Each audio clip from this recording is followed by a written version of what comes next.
Hi there. This past week on May 28th, George R.R. Martin made a new blog post in which he pretty directly confronted all of the fears about the slow progress he's making on the Winds of Winter and whether he'll ever finish it. And this blog post was different. That this post was the angriest, most defiant, and most determined that we have seen him in years. Now, other channels already remarked on this in more depth. I mean, Preston Jacobs did a full-hour breakdown on it, so what more can I say? Other than that Martin was really pouring his heart out in this, and just it felt so heartfelt, and it's him reacting to the clickbaiters and tabloids that yell every time, oh, it's slow, oh, this isn't happening. He was reacting to people saying that he doesn't even care anymore. So he went on a tirade spelling out, this is my magnum opus, this is my life's work, this will be the masterpiece that defines me. He has repeatedly said these fictional characters like Arya are the children of my thought that I'll never have physically. How can you say I don't care?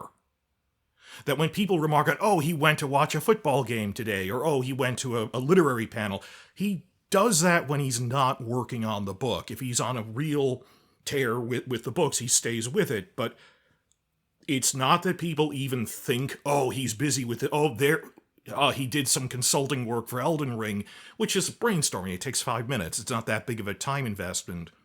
People actually, not just on social media, but in news sites and things, are going, oh, well, it looks like we'll never get the Winds of Winter, he's busy. And yeah, I'm worried that he's getting older, and just you might want to have a contingency plan in place, like Robert Jordan knew he was dying when he put his notes together, and other channels discussed what'll happen, like, what if you get hit by a bus tomorrow?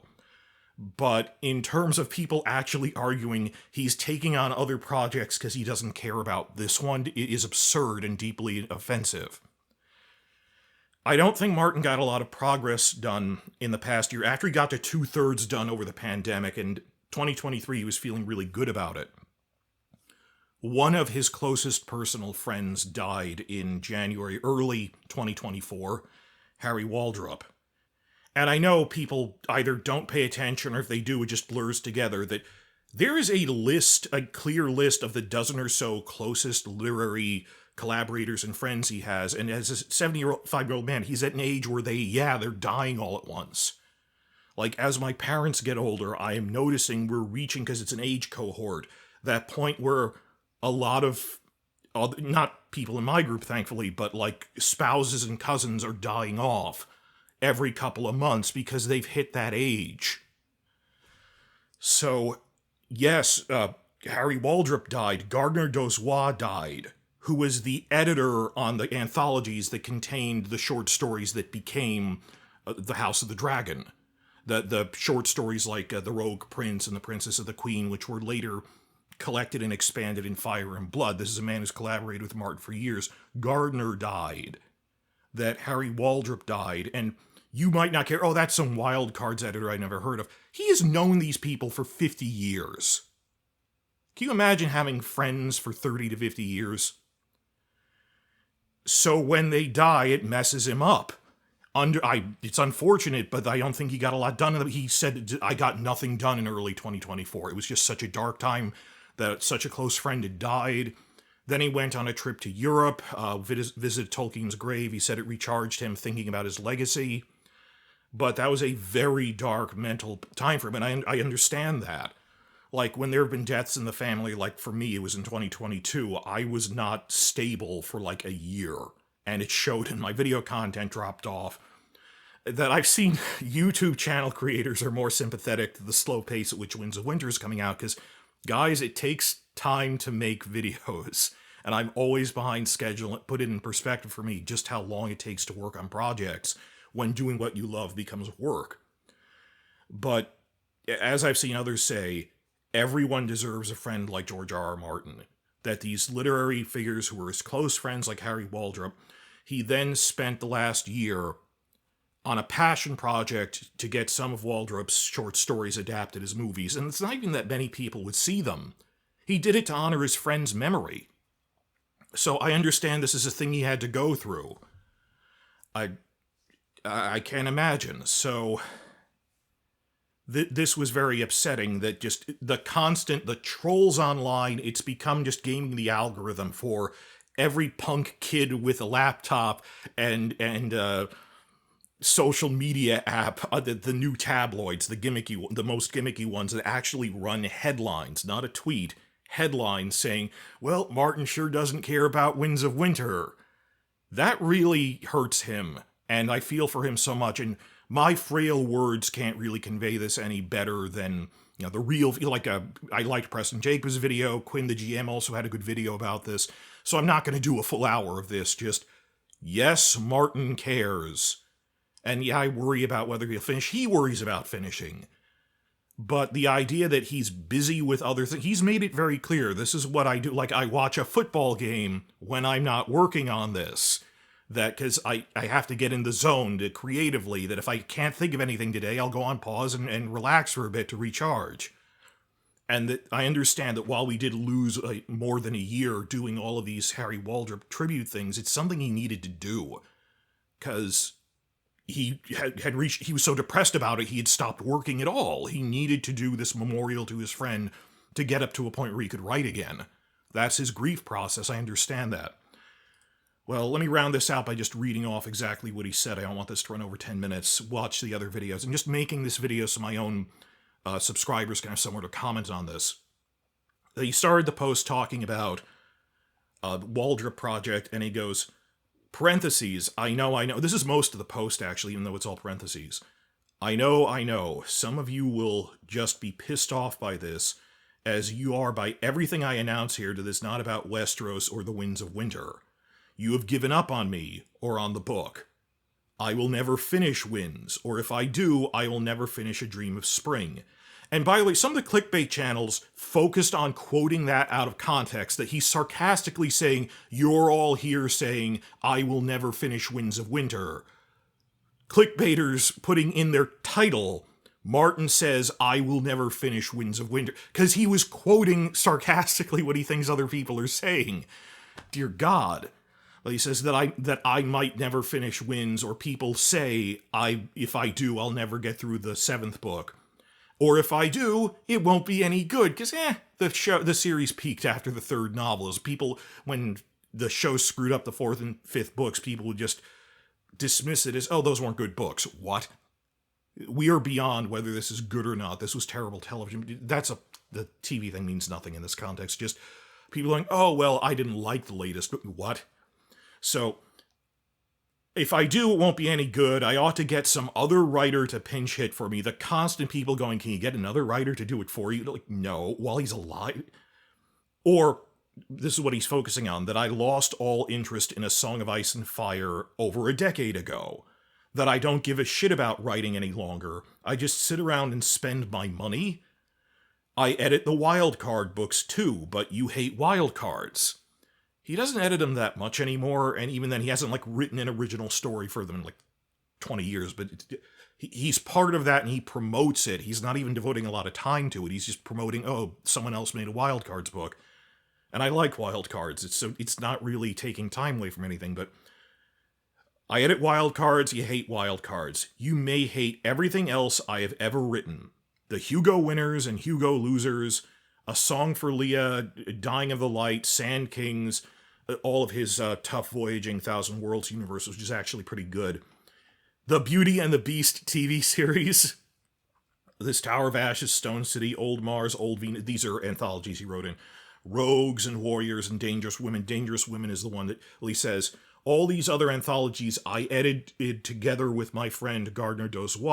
You don't care about any of those. I know. You don't care about anything but Winds of Winter. You've told me so often enough. Thing is, I do care about them.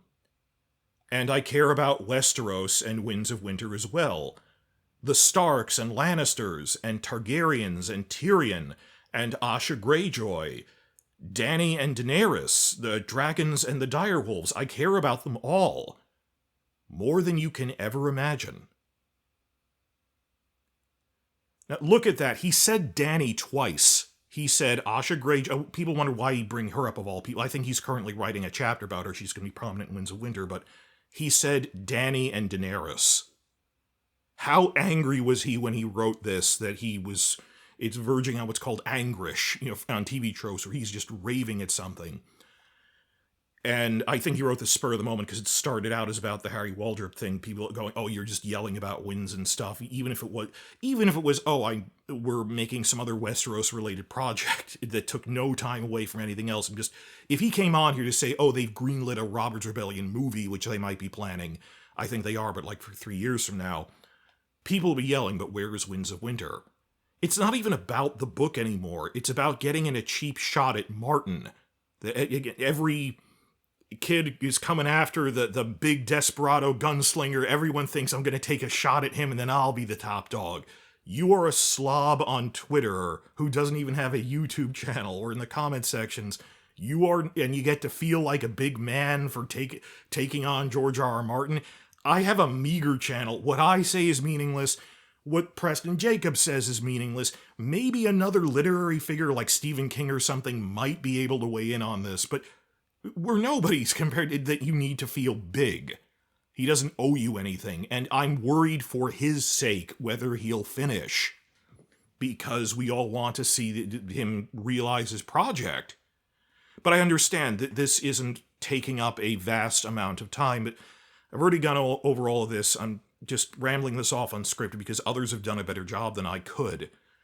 But the one thing I did want to point out is he usually updates these blog posts with a mood emoji at the end, which it does have a name there. He wasn't despairing, "I will never finish Winds of Winter," as the clickbait titles say.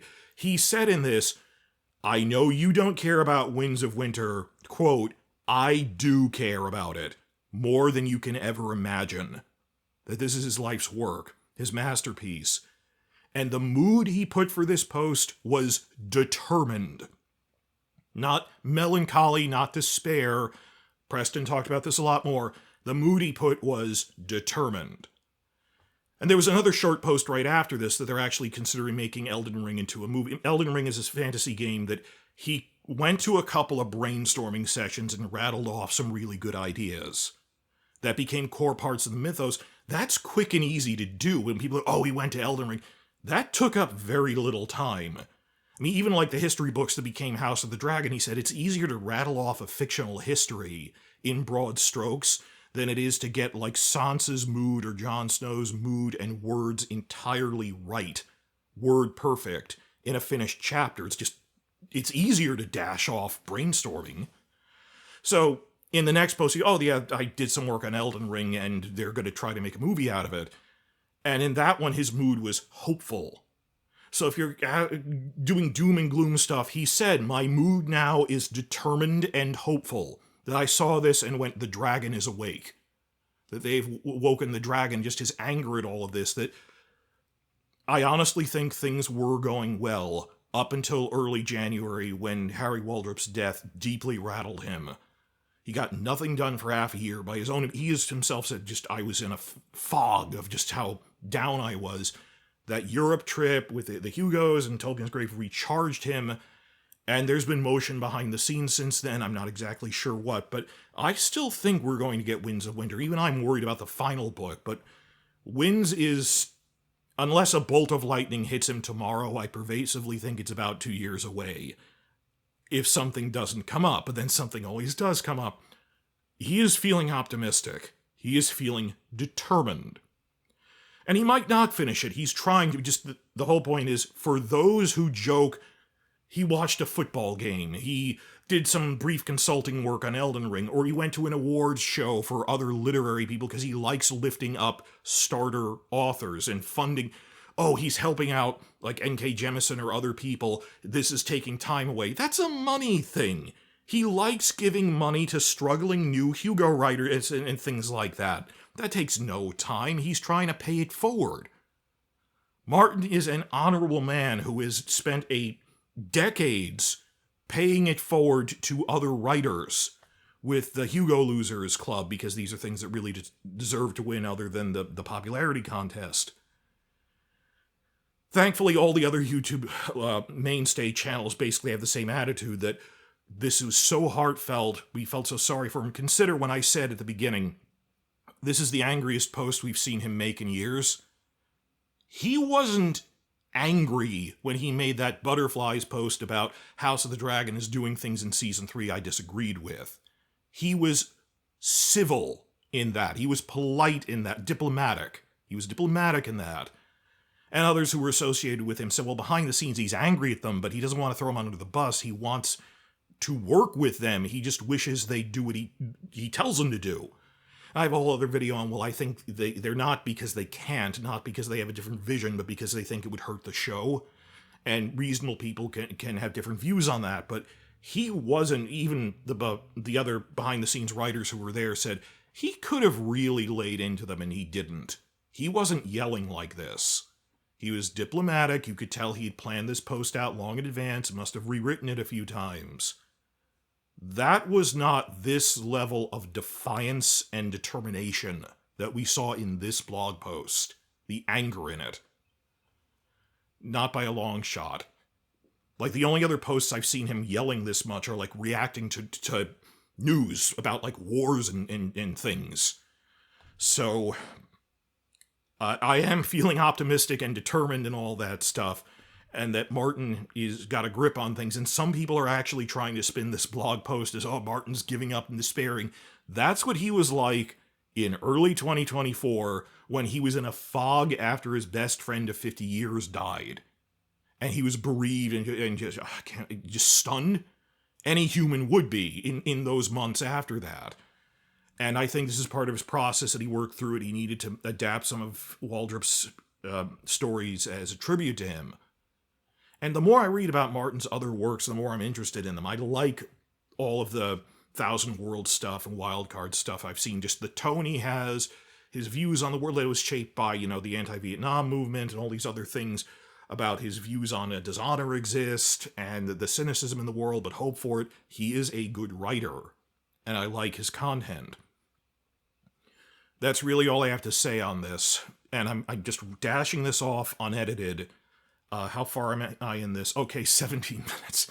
But not a full hour, not with charts and things. Go and see Preston's video, and Quinn of the GMs, I'll put that at the end, of just how heartfelt this was from Martin. And that he cares more than we can imagine about what is going on. And I'm tired of tabloids getting in a cheap shot to... Men who are small will never stand tall while giants still roam the earth. That's powerful. And they know Martin is something, and they can just make themselves briefly feel better by getting in a cheap shot at him because they are nothing of themselves. I don't know, but I am optimistic about Martin's future project. He's written other things in his blog, so this isn't some giant conclusion, just he's posting things and talking about future projects and looking forward to the future. Oh, the thing I will definitively end on now is why didn't Martin make a blog post about Dunk and Egg being delayed? Last weekend, he was doing a literary panel, which had been planned long in advance. This doesn't take time away from Winds of Winter. But I checked, he was doing stuff in his blog post right before this one. This was Wednesday. Like on Tuesday, he said, I just got back from doing this thing all weekend. So please check back. I think, any day now, maybe today, maybe tomorrow, or 3 days from now, he's going to make a blog post about this is the plan with Dunk and Egg. Which, as I've said in other videos, there's nothing wrong with it. It makes a lot more sense to put it out for their big European launch next winter than it does to release it in fall before people drop Sky Atlantic anyway, and when the media is all talking about the Stranger Things final season. Just scheduling-wise, business-wise, we want more people to have more eyeballs watching Dunk and Egg. And on top of that, I think they looked at the production schedule and went, at the rate we're going to, even filming seasons 2 and 3 back-to-back, seasons 2 and 3 would have spring releases. So they were planning out, we want this out every 12 months, no more giant gaps. If we put one out in fall of 2024, season 2 is not coming before spring of 27. Maybe we should put season 1 in spring of 26 so, it comes at a consistent rate. That's what we've all been complaining about. There are multiple reasons it made sense to delay it for the long-term health of the show. I just wish Martin would spell that out in a new blog post, but he just got back from doing this panel and he's covering a lot of things. He's made 2 blog posts in the past week, so I think he's getting to that. But we will get updates on that as it comes, of just what's the situation with everything. We'll see what happens, but I am actually feeling determined and optimistic, much like he is.